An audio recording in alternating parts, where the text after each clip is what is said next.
Hello friends, welcome to my channel. आज के आमी रान्ना करब लाउ चिंगड़ी। এই লাউ চিংড়ির তরকারিটা আমি পেঁয়াজ রসুন ছাড়া রান্না করব। এইভাবে পেঁয়াজ রসুন ছাড়া লাউ চিংড়ির তরকারি রান্না করে খেয়ে দেখবেন, ভালো লাগে। তাহলে চলুন দেখে নিই পেঁয়াজ রসুন ছাড়া লাউ চিংড়ির তরকারিটা আমি কিভাবে রান্না করব। প্রথমে আমি চিংড়ি মাছগুলিকে হালকা একটু ফ্রাই করে নেব। তার জন্য কড়াইতে বেশ খানিকটা তেল গরম করে নিয়ে এর মধ্যে লবণ আর হলুদ দিয়ে মাখিয়ে রাখা চিংড়ি মাছগুলি দিয়ে দিলাম। তো এইখানে আমি 200 গ্রামের মতো চিংড়ি মাছ নিয়েছি। আপনারা ছোট চিংড়ি মাছ দিয়ে লাউ চিংড়ি রান্না করবেন, তাহলে আরও বেশি ভালো লাগবে। তো আমি ছোট চিংড়ি মাছ পাইনি, তাই আমি একটু বড় দেখে নিয়ে নিলাম। তবে চিংড়ি মাছগুলিকে কিন্তু বেশিক্ষণ ফ্রাই করা যাবে না, না হলে কিন্তু শক্ত হয়ে যাবে।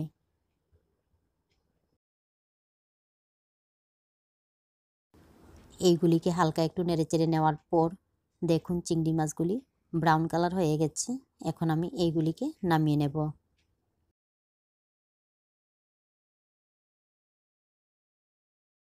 চিংড়ি মাছ ভাজার তেলের মধ্যে দিয়ে দেব একটা তেজপাতা আর দিয়ে দেব সামান্য একটু মেথি। আমি এর মধ্যে পেঁয়াজ ব্যবহার করব না, আপনারা চাইলে পেঁয়াজ দিয়েও কিন্তু এই তরকারিটা রান্না করে নিতে পারেন। মেথিগুলি যখন হালকা ব্রাউন কালার হয়ে যাবে, এবারে এর মধ্যে দিয়ে দেব 1 চা চামচ আদা বাটা আর দিয়ে দেব 6 থেকে 7টা কাঁচা লঙ্কা। কাঁচা লঙ্কাগুলিকে মাঝখান দিয়ে কেটে নিয়েছি।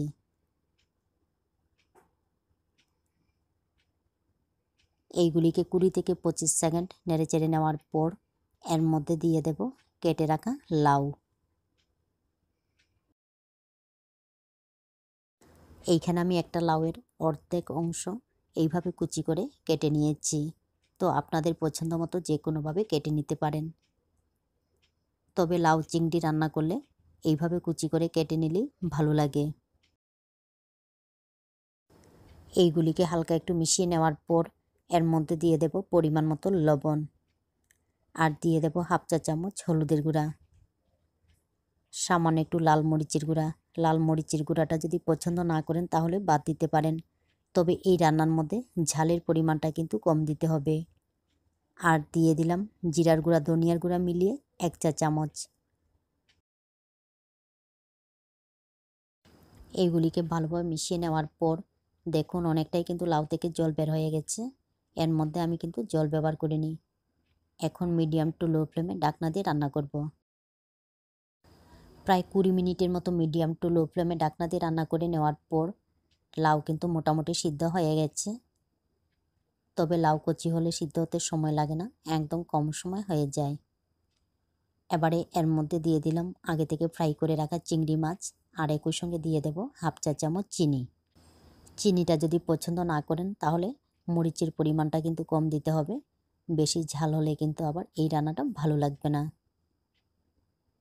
আর এর মধ্যে আমি জল ব্যবহার করব না, লাউ থেকে যে জল বের হবে সেই জল দিয়ে কিন্তু এই রান্নাটা হয়ে যাবে। এগুলিকে মিশিয়ে নেওয়ার পর আবারও ঢাকনা দিয়ে রান্না করব। প্রায় 10 থেকে 12 মিনিট কম আছে এইগুলিকে আবারও ঢাকনা দিয়ে রান্না করে নেওয়ার পর আমার লাউ সিদ্ধ হয়ে গেছে। আর আমি আবারও বলছি, আপনারা ছোট চিংড়ি মাছ দিয়ে এই লাউয়ের তরকারিটা রান্না করবেন, তাহলে আরও বেশি ভালো লাগবে। তারপর এর মধ্যে দিয়ে দিলাম বেশ খানিকটা ধনিয়া পাতা কুচি। এইগুলিকে মিশিয়ে নিলেই আমার লাউ চিংড়ি রান্না সম্পূর্ণ রেডি। এইভাবে পেঁয়াজ রসুন ছাড়া লাউ চিংড়ি রান্না করে খেয়ে দেখবেন, ভালো লাগে।